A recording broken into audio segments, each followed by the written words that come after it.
So altogether, you have a live, rich rhythm section. You can use this as just a rhythm lesson and getting students to perform the ostinato in a cohesive way.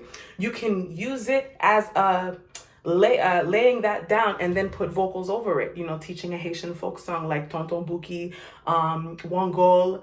But there are certain songs that go better with Igbo rhythm. So as I learn, I will share.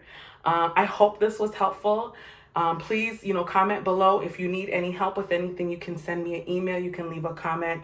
Thank you for watching. And I hopefully, under 6 minutes, I was able to explain this. So I'm very proud of myself. Thanks for watching and be blessed.